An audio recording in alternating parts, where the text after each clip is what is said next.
بسم اللہ الرحمن الرحیم الحمد للہ رب العالمین والصلاة والسلام علی اشرف المرسلین نبینا و سیدنا محمد وعلی آلہ و اصحابہ اجمعین۔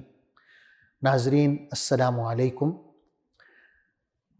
پروگرام سیرت النبی صلی اللہ علیہ وسلم جاری ہے اور ہماری آج کی گفتگو کا موضوع ہے سیرت محمدی صلی اللہ علیہ وسلم کا تکمیلی پہلو اور اس کی جامعیت۔ ناظرین، پچھلے پروگرام میں سیرت کے تاریخی پہلو پر بات کر رہا تھا کہ سیرت النبی صلی اللہ علیہ وسلم تاریخی طور پر مستند ہے اور یہ معاملہ دیگر انبیاء کی سیرتوں کے ساتھ نہیں ہے۔ آج انشاءاللہ ہم سیرت کا جو تکمیلی پہلو ہے اس پر بات کریں گے اور سیرت کی جامعیت پر بات کریں گے۔ تکمیلی پہلو یا سیرت کی کاملیت سے کیا مراد ہے؟ ناظرین، کوئی انسانی سیرت اس وقت تک دائمی نمونہ عمل نہیں بن سکتی جب تک جو صاحب سیرت ہے اس کی زندگی کے تمام پہلو دنیا کی نظر کے سامنے نہ ہوں۔ جب تک آپ کی نظروں کے سامنے صاحب سیرت کی زندگی کے تمام پہلو آ نہیں جاتے، اس کی جو زندگی ہے، اس کی جو سیرت ہے، وہ ہمارے لیے نمونہ عمل بن ہی نہیں سکتی۔ تو صاحب سیرت کے تمام حالات زندگی جب تک روز روشن کی طرح دنیا کے سامنے آ نہیں جاتے تو معلوم نہیں ہو سکتا کہ اس شخص کی سیرت کہاں تک انسانی سوسائٹی کے لیے ایک آئیڈیل زندگی پیش کر سکتی ہے۔ جب ہم رسول اللہ صلی اللہ علیہ وسلم کی بات کرتے ہیں تو آپ صلی اللہ علیہ وسلم کی زندگی کا ہر لمحہ پیدائش سے لے کر وفات تک دنیا کے سامنے ہے۔ آپ صلی اللہ علیہ وسلم کی پیدائش، شیرخواری، بچپن، لڑکپن، جوانی میں تجارت، شادی، نبوت سے پہلے آپ صلی اللہ علیہ وسلم کے دوست، احباب، قریش کی جنگوں اور معاہدوں میں شرکت، صادق اور امین کا لقب، خانہ کعبہ کی تعمیر اور اس میں حجر اسود نصب کرنے کا اعزاز، پھر رفتہ رفتہ آپ صلی اللہ علیہ وسلم کا تنہائی پسند ہونا، غار حرا کی گوشہ نشینی، پہلی وحی کا نازل ہونا، اسلام کا ظہور، دین کی دعوت، قریش کی مخالفت، سوشل بائیکاٹ، پھر طائف کا سفر اور صعوبتیں، اور پھر معراج کا سفر، مہمان نوازی، پھر ہجرت مدینہ، اور پھر ایک طویل سلسلہ غزوات، پھر صلح حدیبیہ ہے، بادشاہوں کو خطوط اور اسلام کی دعوت ہے، اسلام کا پھیلنا ہے، دین کا مکمل ہونا ہے، حجۃ الوداع ہے اور وفات ہے۔ ناظرین، رسول اللہ صلی اللہ علیہ وسلم کی زندگی کے ان تمام زمانوں میں سے کون سا زمانہ ایسا ہے جو دنیا کی نگاہ سے اوجھل ہو؟ محدثین کرام اللہ تعالیٰ انہیں جزائے خیر عطا فرمائے، انہوں نے رسول اللہ صلی اللہ علیہ وسلم کے حالات زندگی تفصیل کے ساتھ دنیا کے سامنے رکھ دیے ہیں۔ آپ صلی اللہ علیہ وسلم کا اٹھنا، بیٹھنا، سونا، جاگنا، شادی بیاہ، بچے، دوست احباب، نماز، روزہ، صلح و جنگ، آمد و رفت، سفر و حضر، کھانا پینا، ہنسنا، رونا، اوڑھنا، پہننا، چلنا پھرنا، یعنی زندگی کا کوئی پہلو آپ لے لیں، ہنسی مذاق کرنا، ملنا جلنا، خلوت و جلوت، خد و خال، قد و قامت، اور یہاں تک کہ میاں بیوی کے جو تعلقات ہیں ان کے بارے میں بھی محدثین کرام نے رسول اللہ صلی اللہ علیہ وسلم کی باتیں تفصیل سے لکھی ہیں۔ یعنی زندگی کا کوئی شعبہ، زندگی کا کوئی پہلو ایسا نہیں ہے جو محدثین کرام نے لکھ نہ دیا ہو، محفوظ نہ کر لیا ہو اور تفصیل سے نہ بیان کر دیا ہو۔ مثال کے طور پر محدثین میں ایک بہت بڑے محدث ہیں امام ترمذی رحمۃ اللہ علیہ، محمد بن عیسیٰ ترمذی۔ آپ کی ایک کتاب ہے شمائل محمدیہ صلی اللہ علیہ وسلم۔ اس کتاب کو پڑھ کر آپ کو اندازہ ہوگا کہ رسول اللہ صلی اللہ علیہ وسلم کی زندگی کتنی تفصیل سے قلم بند کی گئی ہے۔ ناظرین، بڑے سے بڑا انسان آپ تصور میں لے آئیں، وہ یہ ہمت نہیں کر سکتا کہ اپنی بیوی سے یوں کہے، اپنی بیوی کو اجازت دے کہ تم میری ہر بات لوگوں کو بیان کر سکتی ہو۔ لیکن حضور اکرم صلی اللہ علیہ وسلم نے اپنی تمام بیویوں کو عام اجازت دی ہوئی تھی کہ میری نجی زندگی، اس کی ہر بات آپ سب سے برملا کہہ سکتی ہیں۔ اخلاق کی یہ بلندی کائنات کی کسی اور ہستی میں آپ کو نہیں ملتی۔ سیرت محمدی صلی اللہ علیہ وسلم کے سوا کسی انسان کی زندگی اتنی کاملیت اور تفصیل کے ساتھ دنیا کے سامنے موجود نہیں ہے، اور اس میں کوئی شک نہیں کہ انسانوں کے لیے قابل نمونہ اور قابل عمل وہی زندگی ہو سکتی ہے جو کامل ہو، تفصیلی ہو اور ایک کھلی کتاب کی مانند دنیا کے سامنے ہو۔ رسول اللہ صلی اللہ علیہ وسلم کی زندگی کا کوئی لمحہ دنیا سے چھپا ہوا نہیں ہے، اور یہی حقیقت آپ صلی اللہ علیہ وسلم کی زندگی کو قابل عمل بناتی ہے۔ ناظرین، رسول اللہ صلی اللہ علیہ وسلم کی سیرت طیبہ کی ایک خصوصیت یہ بھی ہے کہ یہ ایک جامع سیرت ہے۔ جامعیت یہ تیسری خصوصیت ہے جس کا ہم ذکر کر رہے ہیں۔ جامعیت سے کیا مراد ہے؟ ہم لفظ استعمال کرتے ہیں جامع مسجد، یعنی وہ مسجد جس میں ایک کثیر تعداد کٹھی ہو جاتی ہے لوگوں کی، جمعہ کی نماز پڑھتے ہیں، عید کی نماز پڑھتے ہیں۔ انگلش میں ہم لفظ استعمال کرتے ہیں کمپریہنسو، جامع کے لیے یہ لفظ ہے، یا جامعہ کہتے ہیں ہم یونیورسٹی کو، کیونکہ اس میں بہت سے علوم کٹھے ہو جاتے ہیں۔ ناظرین، ہم یعنی انسان دنیا میں مختلف شعبوں میں کام کرتے ہیں۔ ان مختلف شعبوں کے باہمی تعاون سے دنیا کا نظام چلتا ہے۔ مثلا حکومت کرنے کے لیے بادشاہ ہیں، صدور ہیں، وزرائے اعظم ہیں، اور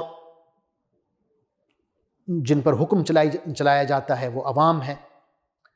امن و امان قائم کرنے کے لیے پولیس ہے، قاضی ہیں، جج ہیں۔ سرحدوں کی حفاظت کے لیے فوجیں ہیں، سپہ سالار ہیں۔ اسی طرح ہر ملک میں بہت سے ادارے ہیں، ان میں افسران ہیں۔ پھر غریب عوام ہیں، امیر ہیں، ان میں عابد و زاہد ہیں، گنہگار بھی ہیں، تاجر ہیں، ائمہ کرام ہیں، علماء و مشائخ ہیں، ہمارے اہل و عیال ہیں، دوست ہیں، احباب ہیں، ہمسائے ہیں۔ ان تمام شعبوں میں کام کرنے والوں کو ایک عملی نمونہ درکار ہوتا ہے۔ ایک ایسی ہستی کی ضرورت ہوتی ہے جو تمام شعبہ زندگی کے لیے مثال اور نمونہ پیش کر سکے۔ جامعیت کا ایک پہلو ان کاموں سے بھی متعلق ہے جو ہم روزمرہ کی زندگی کے مختلف لمحوں میں کرتے ہیں۔ مثلا ہم چلتے پھرتے ہیں، اٹھتے بیٹھتے ہیں، کھاتے پیتے ہیں، سوتے ہیں، جاگتے ہیں، ہنستے ہیں، روتے ہیں، کپڑے پہنتے ہیں، بدلتے ہیں، سیکھتے ہیں، سکھاتے ہیں، کسی کے مہمان بنتے ہیں، کسی کے میزبان بنتے ہیں، کسی پر احسان کرتے ہیں، کسی کا احسان لیتے ہیں، کسی کو دعا دے رہے ہیں تو کسی سے دعا لے رہے ہیں، کاروبار کر رہے ہیں، نفع کما رہے ہیں، نقصان اٹھا رہے ہیں۔ یعنی ہمیں ان تمام امور کے متعلق عملی نمونوں کی ضرورت ہے۔ تو ایسا جامع عملی نمونہ جس میں ہمارے ہر کام کے لیے ہدایت موجود ہو، کیا کائنات میں کوئی ایسی ہستی موجود ہے جو زندگی کے ہر شعبے میں ہماری رہنمائی کر سکے؟ جی ہاں، ایک ہستی موجود ہے، اور وہ محمد رسول اللہ صلی اللہ علیہ وسلم کی ہے۔ جامعیت کا ایک پہلو یہ بھی ہے کہ ان کا تعلق ان کاموں سے ہے جو ہمارے دل اور دماغ سے متعلق ہیں، ہمارے احساسات اور جذبات سے متعلق ہیں۔ مثلاً ہم کبھی راضی ہوتے ہیں، کبھی ناراض ہوتے ہیں، کبھی خوش ہوتے ہیں، کبھی غم زدہ ہوتے ہیں، ہم کبھی مشکلات میں گھرے ہوتے ہیں، کبھی نعمتوں سے مالا مال ہوتے ہیں، کبھی ناکام ہو رہے ہوتے ہیں، کبھی کامیاب ہو رہے ہوتے ہیں۔ ان تمام حالتوں میں ہم مختلف جذبات سے گزر رہے ہوتے ہیں۔ ہمیں ان جذبات کو اعتدال میں رکھنے کے لیے ایک عملی سیرت کی ضرورت ہے، اور وہ عملی سیرت صرف اور صرف سیرت محمدی صلی اللہ علیہ وسلم ہے۔ ناظرین، سیرت محمدی صلی اللہ علیہ وسلم کی جامعیت کا ایک پہلو یہ بھی ہے جس کا تعلق ہماری شخصیت سے ہے۔ مثلاً ہمارا عزم و استقلال، ہماری شجاعت، ہمارا صبر و شکر، ہمارا توکل، ہمارا ایثار، ہماری قربانی، ہماری قناعت پسندی، ہمارا مصیبتوں کو برداشت کرنا، ان تمام اخلاقی پہلوؤں کے لیے ہمیں عملی ہدایت اور مثال کی ضرورت ہے، اور ایسی عملی ہدایت اور مثال صرف اور صرف محمد الرسول اللہ صلی اللہ علیہ وسلم کی سیرت طیبہ سے ہمیں مل سکتی ہے۔ سیرت محمدی صلی اللہ علیہ وسلم کی جامعیت کا ایک پہلو تعلیم کے حوالے سے بھی ہے۔ دنیا میں دو قسم کی تعلیمی ادارے ہوتے ہیں، ایک وہ جہاں صرف ایک فن سکھایا جاتا ہے، جیسے میڈیکل کالج ہے، کالج آف آرٹس ہے، ملٹری اکیڈمی ہے، انجینئرنگ کے حوالے سے یا کمپیوٹر سائنس کے حوالے سے درسگاہیں ہیں۔ دوسری قسم کی تعلیمی ادارے بڑی بڑی یونیورسٹیوں کی شکل میں ہوتے ہیں، جو اتنے وسیع ہوتے ہیں کہ ہر قسم کی تعلیم و تربیت کا انتظام کر رہی ہوتی ہیں۔ اس لیے اردو میں اور عربی میں یونیورسٹی کو جامعہ کہتے ہیں، کیونکہ اس میں جامعیت ہوتی ہے۔ دنیا جہاں کی تعلیم اور دنیا جہاں کی تربیت وہاں دی جا رہی ہوتی ہے۔ سیرت محمدی صلی اللہ علیہ وسلم کا اگر دیگر انبیاء کی سیرتوں سے موازنہ کریں تو معلوم ہوگا کہ سابقہ انبیاء نہ صرف تعلیم و تربیت کے ایک خاص فیلڈ میں نمایاں تھے، بلکہ ان کے شاگردوں کا تعلق بھی ایک خاص علاقے اور خاص قوم سے تھا۔ سابقہ انبیاء کی سیرتوں میں جامعیت نہیں تھی۔ مثال کے طور پہ ہم دیکھتے ہیں حضرت عیسیٰ علیہ السلام نے انجیل میں واضح طور پر فرمایا کہ میں صرف بنی اسرائیل کی گمشدہ بھیڑوں کا چرواہا ہوں۔ یہ انجیل کا حوالہ نمبر میں پیش کرتا ہوں، متی کی انجیل ہے اور اس کا باب نمبر 15 ہے اور آیت نمبر 24 ہے۔ اس میں اگر آپ انگلش میں دیکھیں کنگ جیمز ورژن میں تو اس میں بھی یہ لکھا ہوا ہے کہ I am sent only to the lost sheep of the house of Israel۔ اسی طرح اگر حضرت عیسیٰ علیہ السلام کی تعلیمات کو دیکھیں تو وہ بھی دین کے صرف ایک پہلو یعنی اخلاقیات تک محدود ہیں۔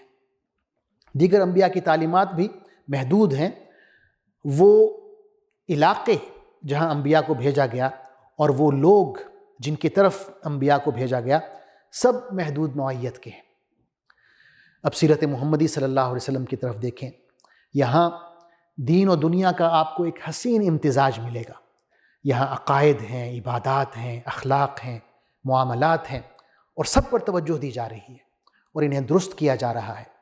یہاں حقوق اللہ اور حقوق العباد دونوں کی ادائیگی پر تاکید کی جا رہی ہے۔ یہاں اسلام بطور دین، ایمان بطور عقیدہ اور احسان بطور رویے کے سکھایا جا رہا ہے۔ پھر سیرت محمدی صلی اللہ علیہ وسلم پر چلنے والے جو صحابہ کرام ہیں، ان کو آپ دیکھیں کہ کہاں کہاں سے آ کر رسول اللہ صلی اللہ علیہ وسلم کے گرد جمع ہو رہے ہیں اور آپ صلی اللہ علیہ وسلم کے ایک اشارے پر اپنی جانیں نشاور کرنے کو تیار ہیں۔ ابو بکر و عمر، عثمان و علی رضی اللہ عنہم مکہ سے ہجرت کر کے مدینہ آ رہے ہیں۔ یہ ابو ذر ہیں، قبیلہ غفار سے آئے ہیں۔ یہ ابو موسیٰ اشعری اور معاذ بن جبل ہیں، یہ یمن سے آئے ہیں۔ یہ خباب بن ارت قبیلہ تمیم سے ان کا تعلق ہے، اور یہ منذر بن عائز ہیں جو بحرین سے آئے ہیں، یہ فروا اور معان یہ شام کی حدود سے آئے ہیں، اور یہ کالی رنگت والے صحابی کون ہیں؟ یہ بلال حبشی ہیں، ایتھوپیا سے تعلق ہے۔ یہ گوری رنگت والے صحابی کون ہیں؟ یہ صہیب رومی ہیں، اور یہ سلمان فارسی ہیں جو ایک طویل سفر کر کے ایران سے آئے ہیں۔ ان کے اعزاز میں ایک حدیث سنا دیتا ہوں آپ کو۔ حضرت ابو ہریرہ رضی اللہ عنہ فرماتے ہیں کہ ہم رسول اللہ صلی اللہ علیہ وسلم کے پاس بیٹھے ہوئے تھے، سلمان فارسی بھی ہمارے درمیان موجود تھے، کہ آپ صلی اللہ علیہ وسلم پر وحی نازل ہونا شروع ہو گئی۔ اس وحی میں سورہ جمعہ نازل ہوئی، سورہ نمبر 62 ہے، جس میں یہ آیت بھی تھی وَآخَرِينَ مِنْهُمْ لَمَّا يَلْحَقُوا بِهِمْ۔ اس میں اللہ تعالیٰ صحابہ اکرام کی تعریف فرما رہے ہیں کہ اللہ تعالیٰ نے رسول صلی اللہ علیہ وسلم کے ذریعے صحابہ اکرام کی تربیت کی، ان کا تزکیہ نفس کیا، پھر فرمایا کہ ابھی مزید صحابہ بھی آئیں گے اور ان میں شامل ہوں گے۔ یعنی ضروری نہیں کہ نئے آنے والے صحابہ جو ہیں ان کا تعلق عرب سے ہو، غیر عرب بھی ہوں گے۔ تو جب یہ صورت نازل ہو گئی تو ایک شخص نے پوچھا کہ یا رسول اللہ، یہ جو آیت ہے اس میں وَآخَرِينَ مِنْهُمْ لَمَّا يَلْحَقُوا بِهِمْ کہ اور بھی آئیں گے جو ابھی شامل نہیں ہوئے لیکن شامل ہو جائیں گے، یہ کون لوگ ہیں؟ حضور صلی اللہ علیہ وسلم خاموش رہے۔ تو اس شخص نے 2-3 دفعہ یہ سوال دوبارہ پوچھا کہ یا رسول اللہ یہ لوگ کون ہوں گے؟ تو حضور صلی اللہ علیہ وسلم نے حضرت سلمان فارسی رضی اللہ عنہ کے کندھے پر ہاتھ رکھا اور فرمایا کہ اگر ایمان ثریا جیسے بلند ستارے پر ہوتا تو یہ شخص یعنی سلمان فارسی اور اس کی قوم کے باہمت مرد وہاں بھی پہنچ جاتے اور ایمان کی دولت حاصل کر لیتے۔ ناظرین، سیرت محمدی صلی اللہ علیہ وسلم کی جامعیت کا یہ خاص پہلو ہے کہ اس سے تربیت حاصل کرنے والے دنیا کے کونے کونے سے آئے ہوئے تھے۔ ان میں ہر رنگ، نسل، قوم اور زبان کے لوگ شامل تھے۔ اس سے ثابت ہوتا ہے کہ دنیا کے تمام لوگ اپنے مختلف مزاجوں، صلاحیتوں اور رویوں کے باوجود سیرت محمدی صلی اللہ علیہ وسلم سے تربیت حاصل کر سکتے ہیں۔ اللہ تعالیٰ نے فرمایا ہے قُلْ إِن كُنتُمْ تُحِبُّونَ اللَّهَ فَاتَّبِعُونِي کہ اے نبی صلی اللہ علیہ وسلم آپ یوں کہیں کہ اگر تم اللہ سے محبت کرتے ہو تو پھر میری پیروی کرو، یعنی اگر تم حکمران ہو تو میری پیروی کرو، اگر تم عوام ہو تب بھی میری پیروی کرو، اگر تم سپہ سالار ہو، استاد ہو، شاگرد ہو، دولت مند ہو، غریب ہو، مظلوم ہو، عابد و زاہد ہو، قوم کے خادم ہو، ایک پبلک سرونٹ ہو، میری پیروی کرو۔